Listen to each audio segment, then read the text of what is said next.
Y esto, el problema es que lo están haciendo los propios obispos de Alemania, algunos de ellos, que en las propuestas que se han hecho en el sínodo han votado a favor de revisar esos presupuestos. Es verdad que el Vaticano mandó una nota dándoles un toque y diciéndoles, oye, cuidado, en estos temas vosotros no podéis tomar las decisiones porque son temas que están vinculados a la Iglesia Universal.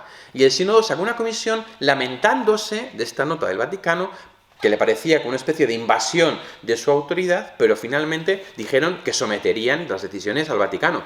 Solo faltaba. Sin embargo, en la última asamblea que ha habido, han vuelto a votar a favor del celibato opcional, el sacerdocio de la mujer, el tema de reproducción sexual, anticoncepción, e incluso han sido presionados los propios obispos a través de bucheos, de gritos, de avisos, de admoniciones, y han cambiado el voto. O sea, ha habido una presión sobre los pastores que ante esa presión han abdicado, cosa que por otra parte igual yo haría lo mismo, porque también si te presionan, pues vete a saber lo que tú haces, y acabas al final cediendo en una serie de cosas y te das cuenta de que has perdido la esencia de la fe. Pero yo creo que tiene que ver en que todas estas personas que quieren cosas diferentes a la fe, que se han mantenido siempre sin ningún problema, en realidad lo que han perdido es la esencia.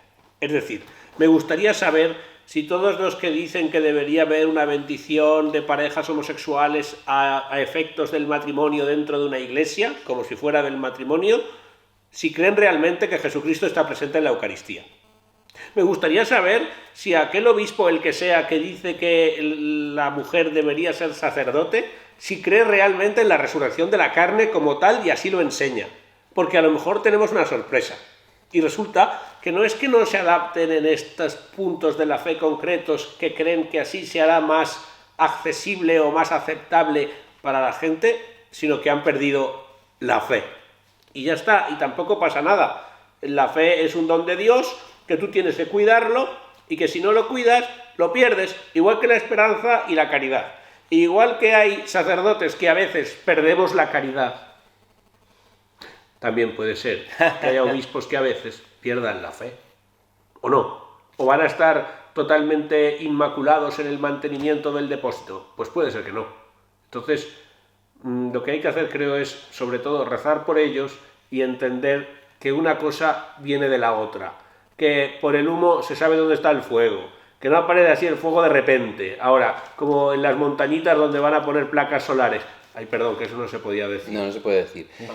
La conversión, en griego se dice metanoia, estamos con palabras griegas, que significa cambio de mentalidad. Es decir, que no es que yo cambio las cosas para que se adapten a lo que yo pienso, sino que cambio lo que yo pienso para que se adapte a la realidad. Entonces Cristo ha revelado una serie de verdades y ha dejado en la Iglesia el Espíritu Santo para que las explicite y para que saque la moral consecuente. La conversión es que mi mentalidad se adapte a aquello que yo recibo de fuera. Y es un acto de humildad. Es un acto de reconocer que yo no abarco la verdad, que no comprendo todas las cosas, que no depende todo de mí, que puedo estar equivocado y entonces salir de mí mismo para adaptar mi mentalidad hacia lo que se me enseña. Entonces fijaos que lo que nosotros defendemos no es una cerrazón, como diciendo, no, es que son rígidos, es que son cerrados, es que están diciendo que esto porque sí, porque... No, al revés, defendemos una apertura de mente.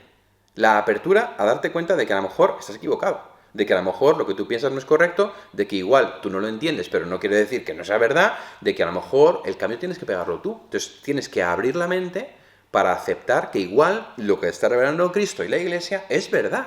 Y esa conversión es fundamental. Cuando hemos perdido la esencia, como decía Antonio María, y en el fondo hemos perdido la fe, lo que hay que hacer no es tirar la toalla, ni tampoco pretender cambiar las cosas o las verdades para que entren en mi esquema, sino convertirme, es decir, dar los pasos yo necesarios para cambiar de mentalidad y aceptar la verdad de Cristo. Yo diría sobre esto dos cosas, ¿no? Y sobre esto de perder la esencia, y me parece que tenéis razón, y la verdad es que da gusto como lo explica Jesús. Primero que diría, de fondo aquí también hay un poco esa ilusión que es marxista, ¿no? Resumiendo mucho, ¿no? De nosotros ahora somos los buenos, vamos a romper con todo lo anterior porque estaba mal dicho y pedimos perdón por todo, porque todo lo hemos hecho mal, y ahora nosotros vamos a hacer lo bueno, ¿no? Vamos a hacer la verdadera iglesia, ¿no? Esa también superioridad de nosotros sabemos más, ¿eh? Y como sabemos más que los demás, nos presentamos como superiores. Y cuidado, porque eso son líneas ideológicas. La iglesia a lo largo de la historia se ha reformado, pero no ha ido a romper. Eso es el cisma. Y no ruptura, sino reforma. Eso es, los cismas en la iglesia siempre han sido dramáticos. En el fondo es complejo. Al final es creerse que lo que siempre se ha defendido es inferior y tenemos que acabar disculpándonos por mantener la fe de Cristo. No, pues a mucha honra, claro que sí. Y aunque nos quedemos solos, si es que no depende la verdad de la gente que la apoye. Y también dice la Biblia, no hay que seguir en el mal a la mayoría.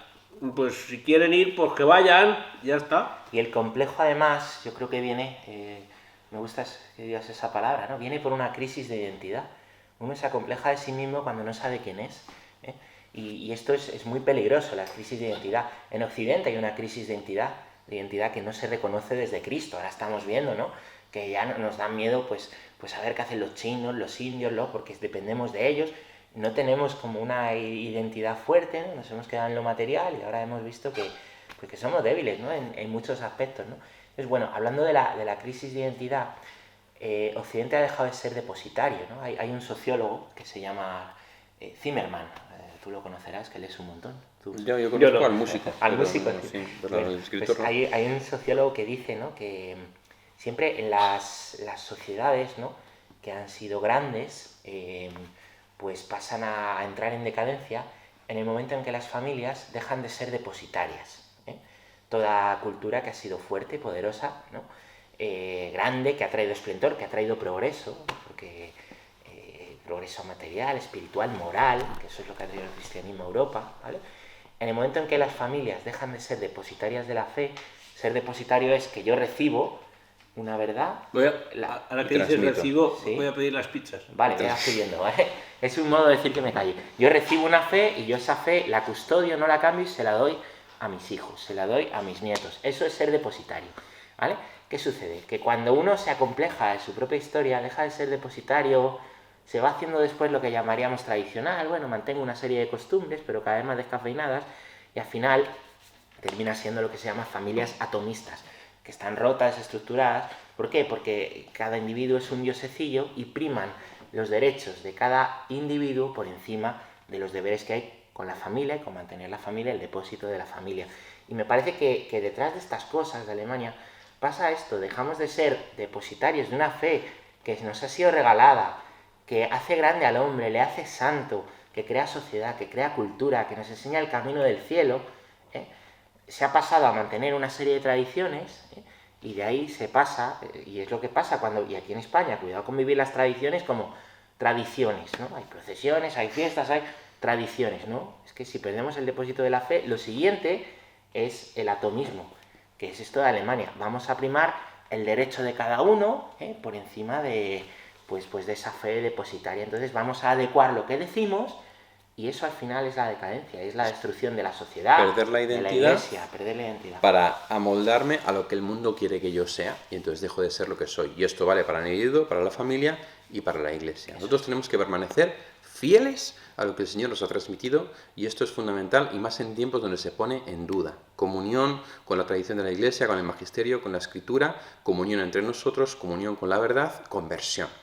Muchas gracias, Pachi, muchas gracias, Antonio María, un placer, por vuestra participación Vamos a comer. en este sínodo, porque no hemos caminado juntos, nos hemos sentado juntos. Hemos hecho un... Sí. ¿Sí o no? No. Sin.